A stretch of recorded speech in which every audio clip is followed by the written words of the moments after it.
kind of want you to talk a little bit about the kind of the mindset of the team coming out of, the last couple weeks, kind of where are you guys at mentally and kind of coming back to a full workout yesterday, what was that like? Definitely very positive, obviously, because we missed 2 weeks of valuable game time that we all wanted to have and that we all needed. So coming back into things and being able to work out and practice again, it's a new set of focus in terms of just getting back on track, cleaning the rust up. There's some rust in areas, but overall, like Coach Loxley said, it was a high energy practice. You could tell the players and coaches were excited to get out there.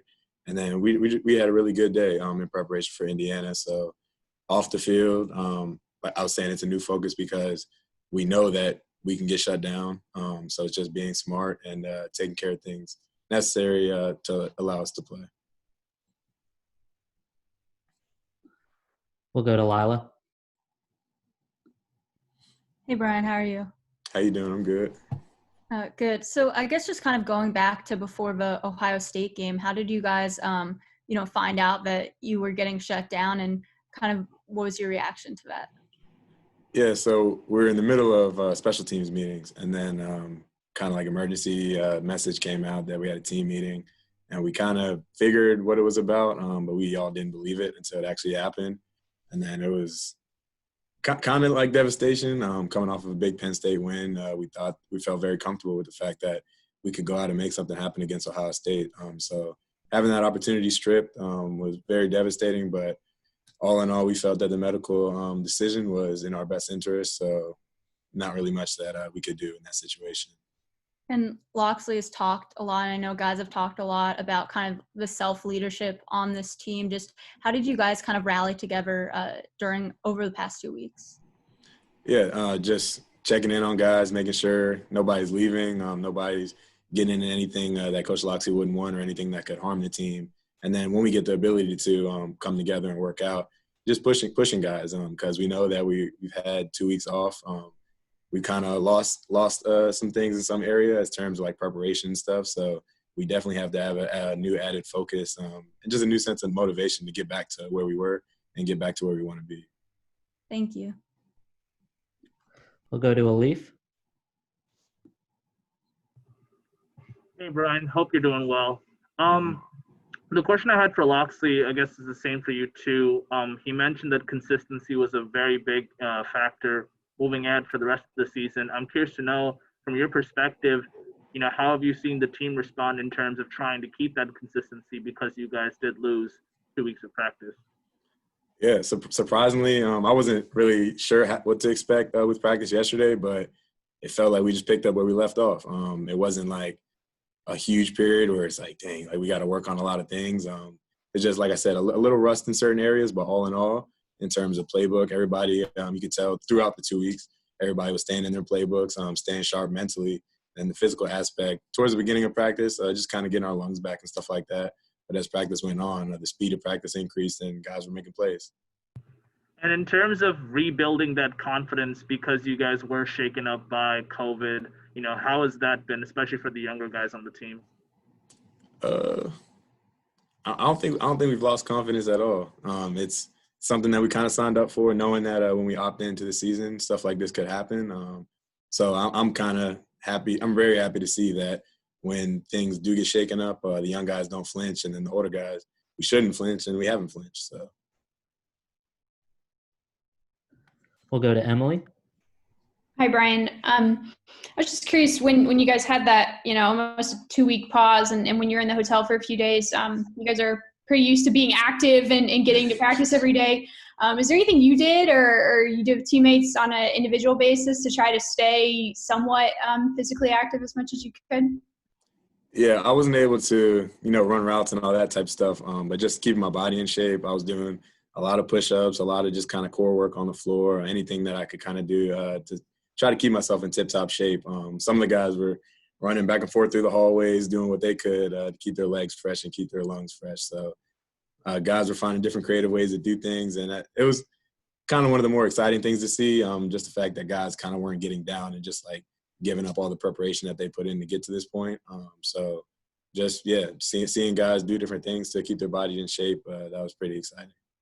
And then this is very different, but we've talked a lot about how you guys are playing in a mostly empty stadium, and I know with your families it could change at any moment depending on guidelines and stuff. But what does it mean to players to at least get to have your parents there? Like, is that something that you guys care? Does that matter to you?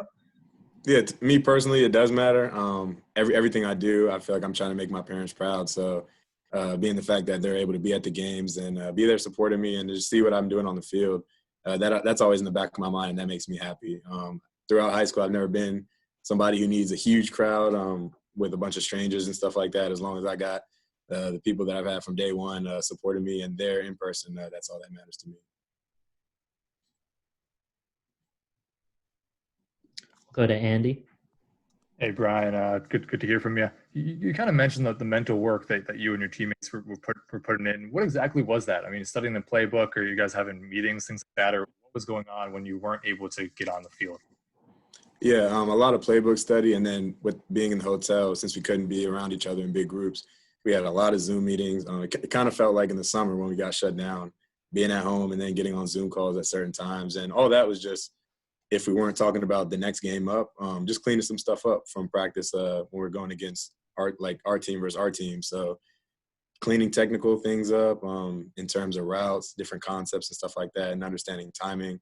And then we also got back into just like reading defenses from the offensive side with Coach Joker, and just kind of cleaning up our football IQ so that when we do resume, that we're mentally sharp and ready to go. You guys probably had more time on your hands than you used to in the middle of the season, just away from football. I mean, what were you guys doing to kind of pass the time? I mean, is that video games or what's going on?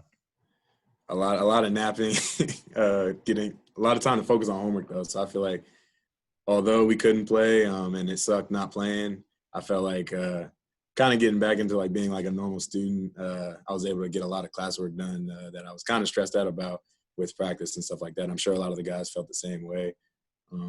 And leisure time, again, we can't go out anywhere. So it was kind of just chilling either with each other in small groups or just to ourselves in our rooms. Thanks, man. Go to Jacob Steinberg next. Hey, Brian, how are you? How you doing? I'm good. Good, thanks. So you talked a little bit about it earlier, but for you and the receivers, I guess specifically, what was the most challenging part of the past 2 weeks, in particular, from a preparation standpoint? Feeling like our bodies were kind of getting out of shape, which they were. But in our position, we're running every day, all day. That's why we're here. So not being able to run routes, really run at all, coming back, like that was probably the most frustrating part, because we all hate being just kind of like cooped up, what we feel like. So when we were finally able to get out, we're really happy about being out. My first time running on a treadmill like last week, running kind of felt foreign. So getting back into the swing of things feels really good. Thank you. No problem. Go to Sean Stepner. So along the lines of getting back into the swing of things, when you got back on the field, how was that chemistry after a couple weeks off, specifically between, Talia and the wide receivers? It felt like it hadn't fallen off much at all. There's some little things, like I said, with Rust, kind of like him timing when we get out of our routes, and then us knowing where he's going to throw the ball. But overall, we were kind of hitting, just like I said, felt like we hadn't fallen off at all, and we were kind of starting back up where we left off. Go to Chris Marks. Hey, Brian, how you doing? How you doing? I'm good. So you guys have had 2 weeks off, and now you get prepared for a really tough Indiana team. What have you seen from the Hoosiers defensively, and what do you guys have to do on the field to be successful this weekend? They're a very physical team. They play fast, and we know they're going to play hard. So just like with every team we played so far, we can't beat ourselves. We can't make mental errors and kind of give them the game, because we know that they're not going to give it to us. And then from a standpoint of just executing, I feel like we have a very strong receiver room and a very strong offense in general. So to be able to utilize our speed and our playmaking ability, I feel like that's going to be key. Like I said, not making errors on the perimeter, can't get dumb penalties. So I feel like if we play clean on offense and on defense, if we force turnovers, make plays, and pressure them like we've been able to pressure everybody else, I feel like that'll be the telling factor in the game. One quick follow-up. Last week, Ohio State was able to put 42 points on them. You guys have had a very good offensive run before the COVID, shutdown.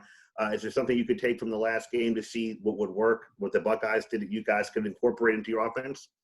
Yeah, just like the Buckeyes, they have a lot of playmakers in the perimeter and then in the backfield as well. So I feel like they did a real good job of kind of spreading Indiana out and getting their playmakers in space in one-on-one situations.